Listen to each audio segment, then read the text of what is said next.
Hello everybody, welcome to number 27. I'm Jack. Now 3 years ago I bought a very broken, very worn out Ferrari 308 at auction. It became known as the Influenza. Now it caused me a lot of pain and a lot of grief over 3 years. I did most of the work myself, but it is now looking and driving, I think, as well as any 308. All the same, I am thinking about moving it on. So if I do sell it, if I do put it on the market, the question is, what could I replace it with? This is the first in a series of videos examining that, and today it's the turn of the Ferrari F430. This particular car also has something really special about it, and we'll talk more about that later in the video. Now, is there a particular reason why I should go for a 430 over another little model of Ferrari, for example a 360? Well, this is essentially quite a heavy facelift on a 360. So the roofline, the doors, they're the same, but they've managed to really clean up the design front and back, and I think that they look absolutely spot on. It's one of my favourites, along with the 355 of the mid-engine Ferraris. After this, 458, not a huge fan of the looks, for example. Also, it's quite significant because it was the very first with the brand new V8. Previous to that, all the Ferraris, 360, 355, 348, 308, the V8 went right back in design to the Dino racing engine of the 1950s. This new engine as well, being dry sump, can be mounted really low down in the chassis, which really helps the handling. And value-wise, 360s and these, there isn't a huge difference in price. Some people say the pricing is about the same. I disagree. It does seem to me that the 430s are about £10,000 more expensive per equivalent model. So for the same price as a car like this, say, which would be about £80,000, I could buy a 360, but it would be a manual rather than having the F1 transmission. Let's take it out now, see how it drives, and see if it is going to be in the running as a replacement for my 308.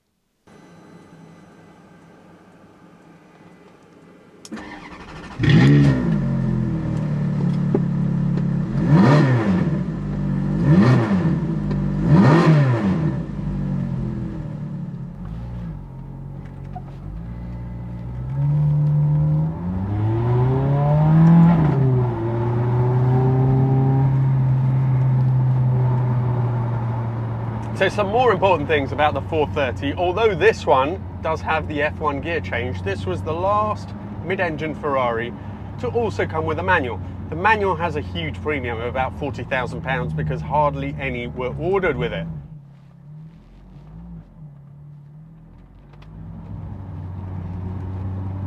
Compared to the 360, the new bodywork also added, the CD was about the same, but it added about 50% more downforce without any horrible looking wings. It was also, the new engine, I think over 20% more powerful than the old one. I mean, after all, 480 horsepower, that really is plenty. We will see in this test if I can kind of live with the new Ferrari new engine, or if I'm going to miss my more traditional 80s Ferrari. I know this is going to demolish it in every objective way, but that's not always what these things are about.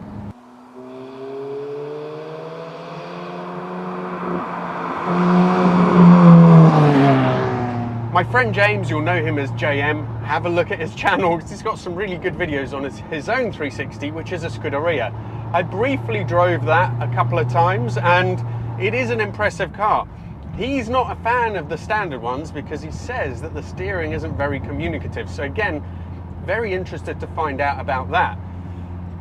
Before we say anything else, let me put out your misery about why this particular car is so special, and that is the first owner was none other than Eric Clapton. What an absolute god. Just to know that I'm sitting in the same car that he once used is just fantastic. This particular one, I think 58,000 miles on the clock, yeah, that's 58,000, is quite high mileage by Ferrari standards. Doesn't bother me at all. These cars can do high mileages.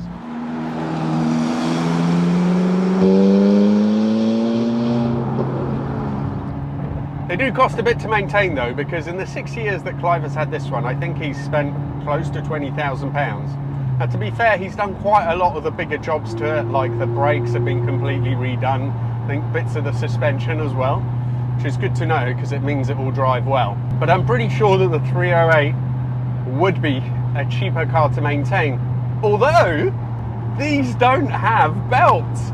I hadn't actually realised that in my research. I missed it. I know it's quite a basic thing, but I missed that. And they're chain driven, so you don't have that service, so that would make things a little bit cheaper. Let's see how it drives. I'm going to take it out of rain where it softens everything up. This has the manettino for the first time from the Inzo, the little controller on the steering wheel.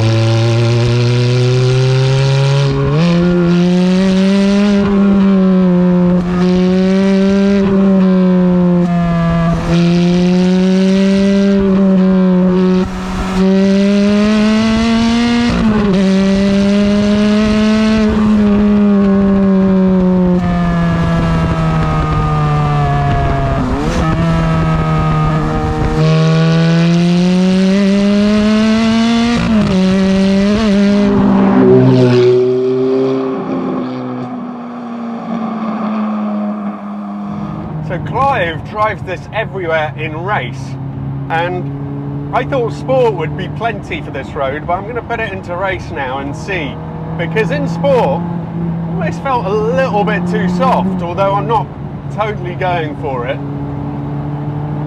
and race doesn't feel like it's particularly made it too stiff or anything, but you can definitely feel a little bit more control, even just over the undulations. The body's a bit more tied down.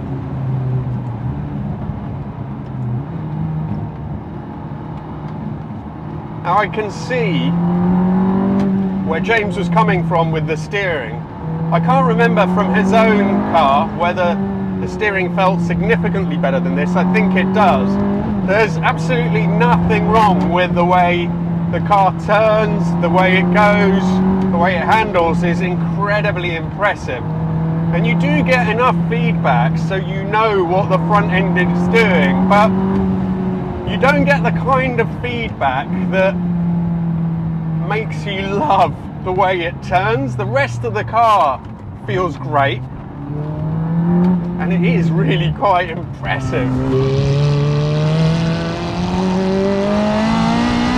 It really is. Wow, I love it. I love it. But yes, the steering just isn't communicative enough. There should be more. The engine and the chassis though is absolutely mega. Right, let's do a pull and see how quick it is. Really quick. Can it do it in one? Almost, but not quite. Right, reverse, yeah. And that horrible beeping that Ferrari chose to introduce. You know, I pressed the button, I don't need the beeping. Okay, let's go.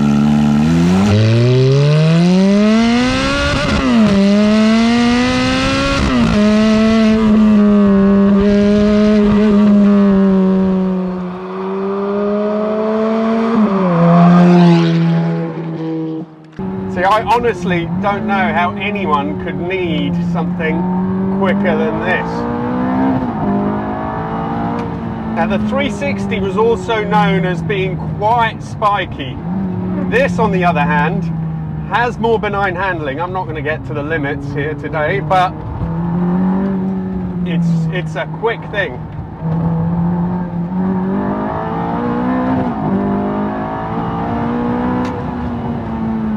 Quick thing, but really pretty easy to drive. I think anyone could go fast in this thing. The steering is so light, but it's got stability. The brakes are absolutely mega. Feel is great. The way they stop the car is just unbelievable. And how tied down that chassis is. Whoa.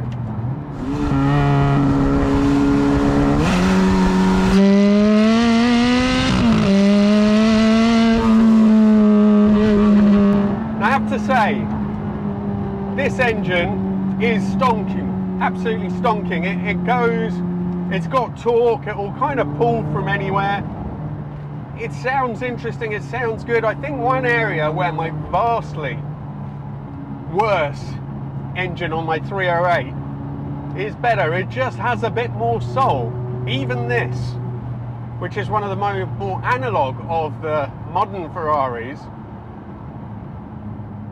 the engine screams, it sounds good, it revs quickly, it's got incredible response. It doesn't quite feel alive in the same way as my 308 engine does. Couple of Porsches. What a car! It's also really easy to live with, and even in race, the settings, I mean, in race it's not particularly stiff. I'm like dumbfounded by that. I thought in race I would be breaking my teeth fillings. A couple of criticisms though. I hate flappy paddles in any car, and in this one I don't like it any more than I have in anything else. If you're hooning it like this, it does exactly what you need it to do. But for me, there is still nothing that beats like a Ferrari gated gearbox. I know it's worse in every conceivable way, and I know this sounds a bit stupid, but it makes me feel like I've got more control of the car. Objectively, I don't. A flappy paddle gearbox gives you more control, but I just like it. I prefer it. This gearbox, a lot of people complain about. You know, if you're on it, it's absolutely fine. I know if you try and use the auto option or in everyday driving, it's got a few little quirks, but you know, it's just that I don't particularly like flappy paddle gearboxes as the main issue. I mean, this would be great as a tourer as well.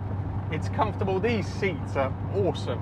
The carbon backed ones are really good, as in the Scud, but I think for every day these offer plenty of support. They've got big wings on the sides, on the bolsters, and you know, it's great. Put it into sport or even into rain and the suspension is really compliant. The MC12 that I drove a couple of months back, the suspension on that was incredible, and it is another level to this, but even then this is great. It's really good.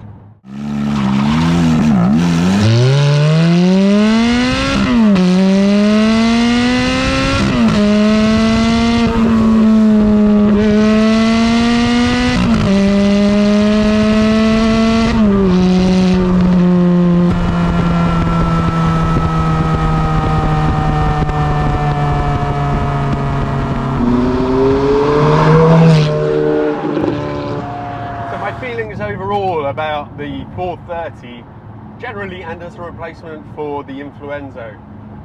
The interior is a step up from the 360, massive step up from the older Ferraris, the 355 and so on. It does have that sort of gloopy plastic thing that Ferraris and some other cars from this era suffered from. You just have to deal with that. Apart from that though, it feels quite well made.